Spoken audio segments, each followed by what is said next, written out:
Hello, everyone. That was wonderful. We're all in our bodies now. This is perfect for us to talk about taking the woo out of wellness, which is going to be our topic today. My name, again, is Carolina Miranda, and I'm the founder and CEO of Cultivating Capital. We help companies to certify and recertify as B Corps. And we are entering our second decade in this wonderful community. And I would like to, thank you. I would like to invite I can't even call them panelists because that does not do them justice. They are amazing human beings and B Corp leaders, and I'd like to invite you to introduce yourselves, please. Sure, thank you. Hi, everyone. My name's Mariam Sharifzadeh. I am the founder of ZAS, Zen as a Service. We offer workplace wellness services such as office yoga, meditation, health and wellness workshops, and also wellness strategy so that companies' programs are in alignment with their missions and their values. And hi everyone, my name is Derek Hayden. I'm the co-founder, CEO and president of Marshare. We're a product-based branding company, so we play in a rather dirty sea, but we've been a B Corp since 2014, and it's just great to be here with everyone. Yeah. Great, thank you. So we just finished this wonderful somatic exercise, thank you, Corrine, where we were swaying like trees. And I was looking around the room and most people were like swaying and a few people were kind of looking around like, what did I just get myself into? and that's fair. And the theme for this conference is restore. And I think that it's a good time for us to really just pause and really reflect upon why is this topic so important that it really warrants being the theme for our Champions Retreat. And if we look at the agenda, there's yoga in the morning. There is a sound bath later. Who's gonna be at the sound bath? So I will see you there. It's gonna be really cool. This is not your typical conference agenda, and that makes sense because we are not your typical business community. So when we reflect upon the need to really center collective well-being, I think that it's helpful for us to take a step back and look at what we're trying to do as B Corps, because fundamentally we are trying to shift the business narrative from one that is focused on shareholder primacy, on profits for the shareholders at really all costs, to one where we are centering everybody that is affected by what we do through our businesses. And our employees are one of our most important groups that we need to consider. For those of you who are sole proprietors, and I know that there's quite a few of you here as well, this is for you. It is for you, your employees. It's for all of us in this room. How do we collectively take care of ourselves? Because right now, there's a lot of different things that are impacting our overall well-being. So if we look at climate anxiety, for example, the distress that people are feeling, it's a psychological phenomenon that has already been documented. If we look at the anti-ESG movement, that is really a concerted and systematic effort to undo a lot of the things that we're trying to do as B Corps. Jorge spoke about it today, and he asked also what I thought was provocative question yesterday at the CEO Summit about how courageous are we willing to be. And I've been in this community long enough to know that we as B Corps will rise to meet this challenge. And it's going to be hard. That is why we do see burnout in our community. But fortunately for us, what we do also find is that there is, not just is it the right thing to do to take care of ourselves, but there's also good business value to it. And so that's what we're going to be speaking to. I have a quick question for everybody as we get started. Maybe if we could advance to the next slide. Just quick show of hands. How many people here already have an established wellness program at your company? Can you raise them a little higher because the lights are pretty bright? We can't really see. Okay, so it looks like a few people, not too many, and so that's good. We'll talk about what you can do to get one set up. So Mariam, can you kick us off and just tell us a little bit about what is a wellness program? Because it's not just meditation and yoga, which is what many people might be thinking about. Yeah, what is a wellness program? It's a great question. This is the part of your organization that is responsible for employee health and productivity. And I just want to tease apart wellness and well-being because those two words get thrown around a lot. Wellness is referring to our physical health. So when you think of blood pressure or an ergonomic assessment so you don't have sciatic pain or carpal tunnel, that's wellness. As programs or as companies were bringing in wellness programs, they realized our well-being is far more than our physical bodies. So now well-being programs also incorporate mental health. They incorporate environmental health. They incorporate financial health, social health, community health, spiritual health. The list goes on. And I think this expansion is due to the fact that we realize that wellness impacts every aspect of our life. So that is why that's the difference between wellness and well-being. And just know if you have a program or you're starting a program, there's not a one-size-fits-all solution. There's a lot of different pathways to wellness. And ideally, your program is an expansion or an extension of your company's values and aspirations. Yeah, thank you. Yeah. And Derek, at Marshare, what does a wellness program look like for you? Yeah, thanks. And I absolutely believe that the majority of you have a wellness program of one form or another. You might not intentionally define it. In our business, we sort of look and worry about the future of work. It really seems a lot less human. How have we allowed that to happen when we think about the beautiful experiences that we've had this morning that are so human-centric and so connected to the land? So for the last 15 years, Marshare's purpose has been very, very simple: to provide the best workplace, to help others, and to care for our environment. And over those 15 years, I've had lots of people say, that sounds really vague. That sounds really woo. You know, what does that mean? And yet the core premise of a purposeful business, which I know as B Corps, purpose is what centers us. Human-centric leadership means that we have to identify and then work to break down the barriers, these systemic barriers that actually prevent lives being well lived and well loved. And you know, why have a business? How can a shareholder primacy model not care about people? So this is what's beautiful, I think, about stakeholders. So feeling welcomed, experiencing belonging is really integral to feeling safe. And so if we're able to create that environment in our business, and then we can look, I'm a data guy, so as we go through this conversation, I'm going to share some data with you that shows the business case for incorporating wellness and well-being is really, truly a no-brainer. If I may, just a couple of things that we do in our business. We ensure that we have a livable wage. So for our team, after 1 year of service, the minimum salary is $70,000 a year. We have a 1% revenue share for our non-commissioned team members that's evenly split, no matter what somebody's salary is, for when we hit a quarterly revenue goal. And we paid 6 out of the last 8 quarters of that revenue share. That makes a substantial difference to someone's income. Mm-hmm. And then we have a quarterly bonus, an annual bonus based on hitting a profit target number.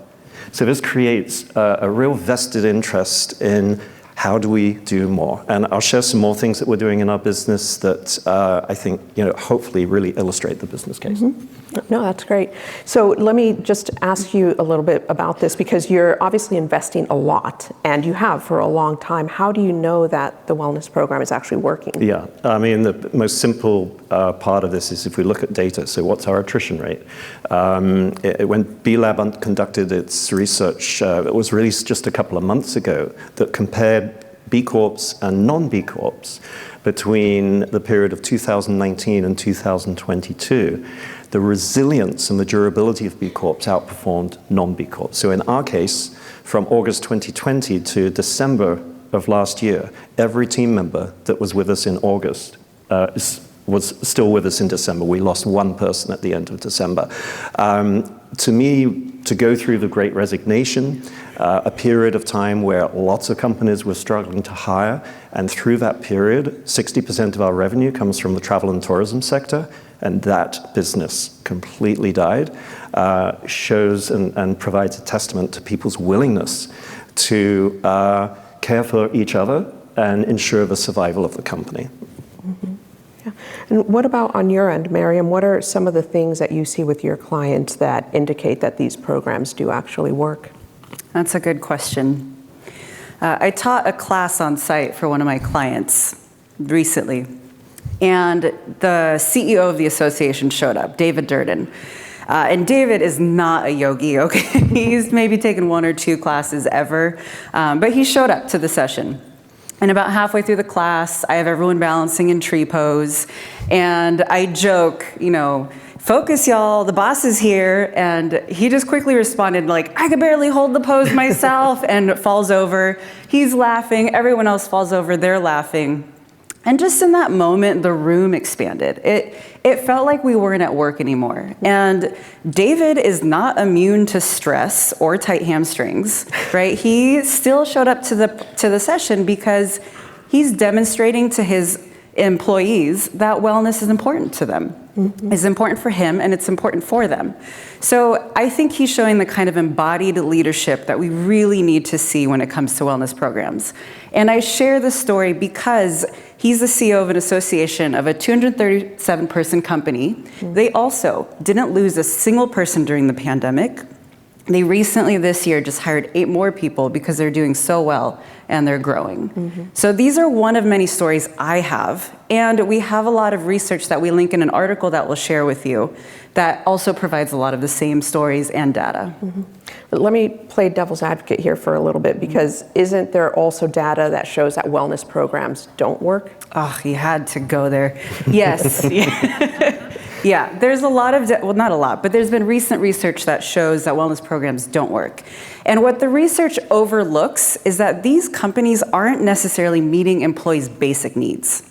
So if your employees are stressed because they can't meet economic demands, yoga is not going to help them, right? Meditation will help reduce your stress, but it's not going to reduce your mortgage payments, right? You can't backbend your rent, So those things don't help. Employers need to make sure that everyone has their basic needs met, which is a livable wage, sufficient PTO, and healthy interpersonal relationships. These are really important to have. Yeah. Well, I think you've just made the business case for why the fair wages is a core topic under the new performance standards, because it is so core to employees, to people, being able to live their best lives. But I'd like to kind of dig a little deeper into this, because it still requires a significant investment on the part of the companies. And these are things that, whether it's a small company or a big company, if you're looking at living wages, if you are looking at some of these additional programs, there has to be a clear ROI, because at the end of the day, we are all still running for-profit businesses. So can you just tell us a little bit more about the ROI of these wellness programs? Yes, the ROI of the wellness programs, there's 3 ways that are common to measure the ROI for wellness. One of them is going to be healthcare costs. The other one is going to be turnover costs. And the third is going to be employee productivity. So Johnson & Johnson was actually an early adopter of wellness programs, and their executive leaders reported that their wellness program saved them $250 million in healthcare costs over 4 years. Their return was $2.71 for every dollar spent. So again, $250 million saved over 4 years. This is from Johnson & Johnson executive leaders. The report is in the article that we share with you. I also have a client who they had a lot of sleep issues. Their clients were getting a lot of sleep aids, so they could see that in their medical reports. And so in 2022, they reported back they needed help with sleep. In 2023, we tailored our program to healthy sleep habits. We really worked on cultivating good sleep practices. And so at the end of 2023, their sleep aids went down. So they also benefited from that in medical costs. The second one, which is the turnover rate. The turnover is when employees feel burnt out, they're not going to want to stay. And so Gallup also reported an article that shares with us in 2023 that employers lose 15 to 20% of their employees just from voluntary turnover. They look elsewhere if they're not feeling cared for. And then also for employee productivity, again, there's a lot of research and links to the data that we share with you guys in an article. But employee productivity is another aspect that gets impacted if employees don't feel healthy and attentive and cared for. Mm-hmm. Yeah, and that's interesting because we did also just hear from Jorge about the 100% retention and 0% turnover. Yeah. That was not planned, by the way. We just learned that along with all of you when Jorge shared it earlier today, but it definitely is just another data point for us in terms of looking at the ROI. But I think it's one thing for us to hear about the stats from Johnson & Johnson, and it's another thing for us to look at what does this look like for a B Corp. Yeah. And so I'd like to turn it over to you, Derek. You mentioned that you have some data. We'd love to hear what the data is telling you about how this is working at MarShare. I mentioned just a little while earlier about not losing anyone during the pandemic period, and our practice during that time when we had so little revenue coming in actually focused within. And it actually led to our Teal practice. I'll share a little bit more about our self-organization journey, or MarShare's version of Teal. Jorge spoke about this as well. But when you see every single person in the business actually show up every day, not as if their job depended on it, but if their way of life depended on it. It's like one of the most humbling experiences that you can have. And we went through that experience in 2008 as well, where through the Great Recession, we had a similar, nowhere near as hard, economic impact to the business. So when you see people start to share their stories, one of our team, Betsy, every Tuesday, she has mummy-daughter time, and she shares pictures of her time with the team. And we've noticed other people now starting to do that, because in a self-organized business model, you choose how and when you work. One of our big challenges that most businesses have struggled with post-pandemic is how do we return to work in a way that still allows connection and still allows innovation to happen. And that's really hard to do when you're 100% remote. And during our pandemic period, really up until the beginning of 2023, we were still 100% remote. And so in the Teal practice, to be able to just have the responsible conversation about, well, how should we show up in the future? And we came to a place of realizing we can actually shift even better to create a true work-life balance and shift to a reduced hour work week, which I'll also talk about a little bit, but a 32-hour work week allows people to have more time for a quality life. Now, that journey included the responsibility to say we need to be in the office more. And so what we now have is 50% of our 32-hour work week is in the office and 50% is elsewhere. And so this is now shown up in our last fiscal year was our second best year ever, and this current fiscal year will be our best ever. I mean, no question. And our profitability level has increased. And so profitability, of course, translates to bonus. Revenue increase translates to additional income. And now our conversation is shifting to how does the future of the business actually look? So that's kind of just really cool. Once people are engaged in the decision making, you make better decisions, frankly, way better decisions than when I kind of ran the shop and didn't really know what I was doing.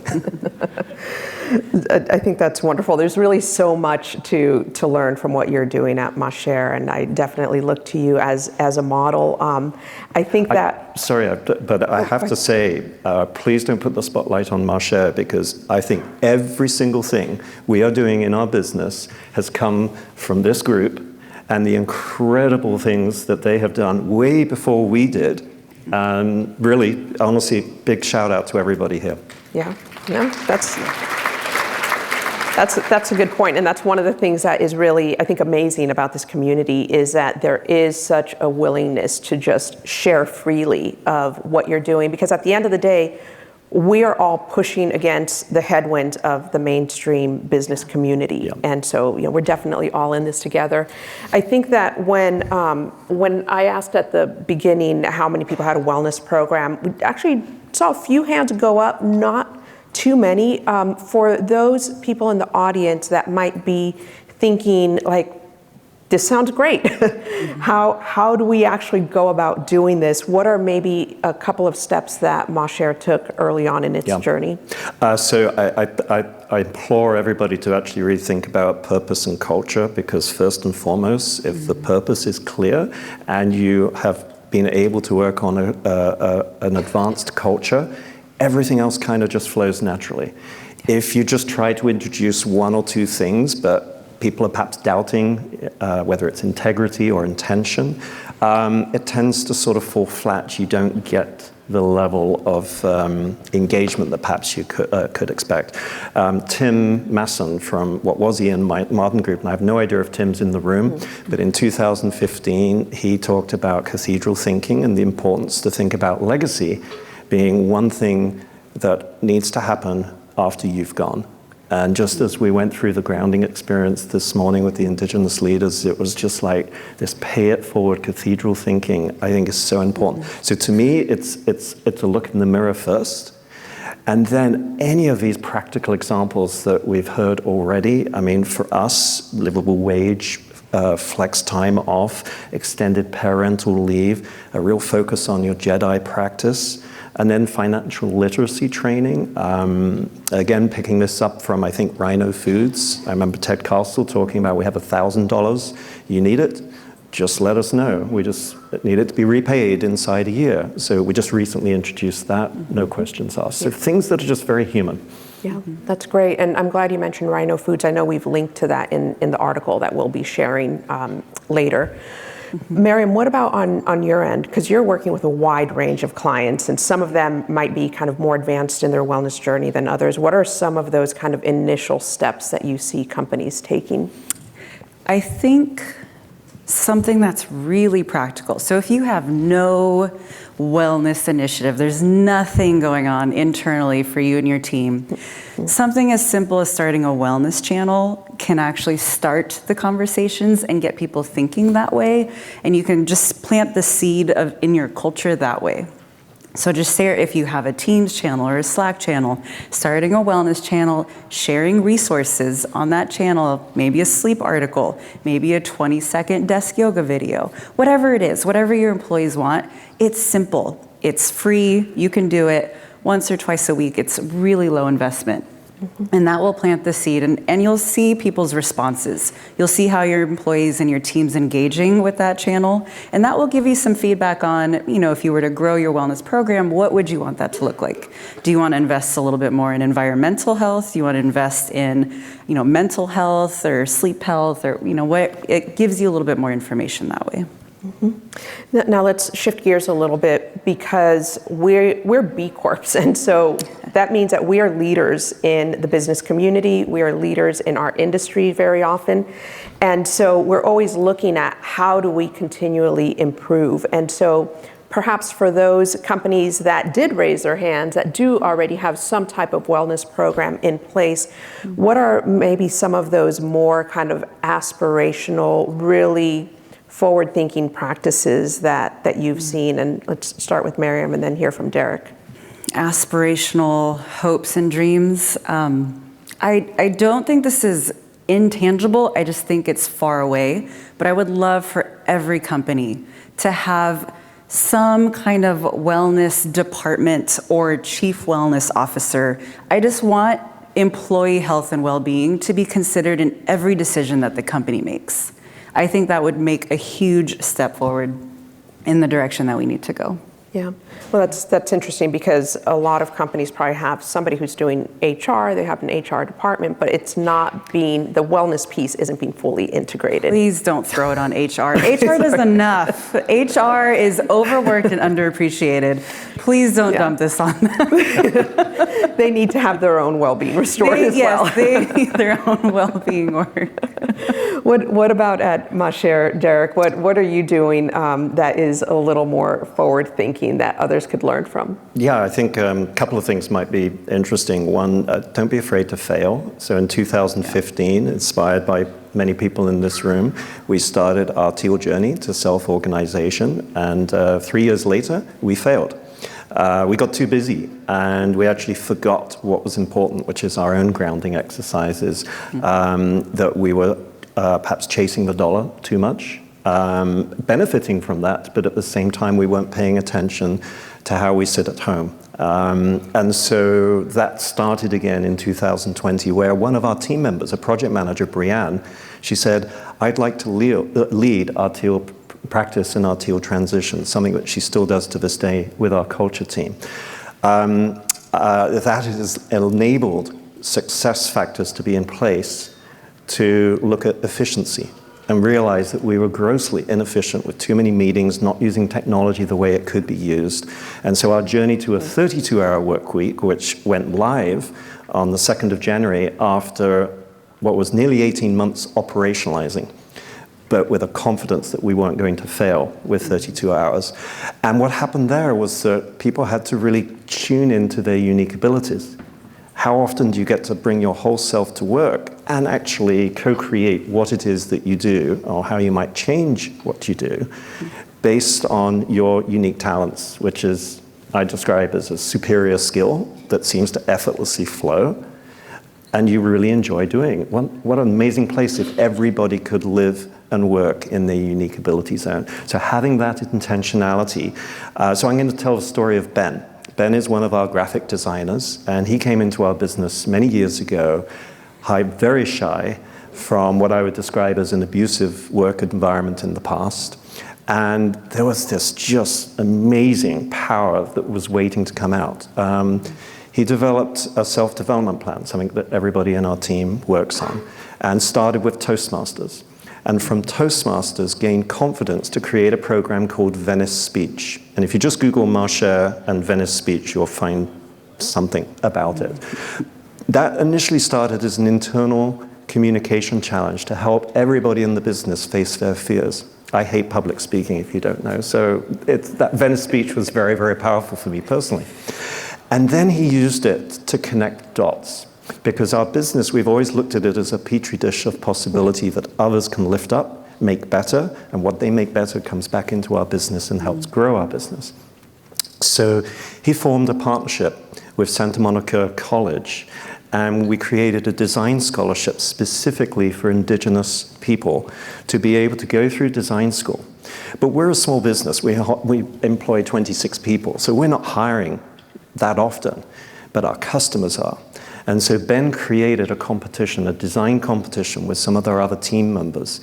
And we invited 4 of our customers who are hirers to come into our business and act as judges. And they get to touch with an Indigenous group who have such talent. And now we encourage them to start with whether it's an apprenticeship, an internship that leads to full paid employment. So that becomes a theory of change for us that we can replicate throughout the industries that we work in. Yeah, I love that. We are almost out of time. We knew at the beginning when we started planning for the session that 30 minutes was not going to be enough. So Miriam actually had the brilliant idea that we should write up an article that has data, it has resources, and you should be seeing, if we can get the QR code up there, this will take you to the article where you'll get a lot more information. I encourage you to check it out. I'm going to ask Miriam and Derek 30 seconds parting thoughts, no more than 30 seconds because we're looking at the time here. We have this article that shares really low-hanging fruit and steps that you can take towards, implementing a wellness program or upgrading your program, and also aspirational ideas for all of the different wellness categories. If you can't access it here, you can also get it on Be the Change. It's posted there as well. So I'll just leave you with that. For me, please feel free to check out our impact report. You can go to LinkedIn or on our website. We have lots and lots of practical how-tos built into that. And then engage with each other. It's how our business has been able to grow because of everyone here. Have fun with it, you guys. Have fun with this. Absolutely. And we're going to be around the next couple of days. Feel free to come ask questions, say hello. I would just offer up to all of you that this theme of restore is something that you can actually really lean into the next couple of days, because there's only about 700 people here. You're all going to go back to your organizations, to your networks. You have the opportunity really to demonstrate that we can do things differently by taking care of ourselves, so that we can, of course, use business as a force for good, because that's what we're all about. Thank you very much. Thank you. Thank you so much, Miranda, Miriam, and Derek. Warm round of applause. Job well done. Let me get out of your way here.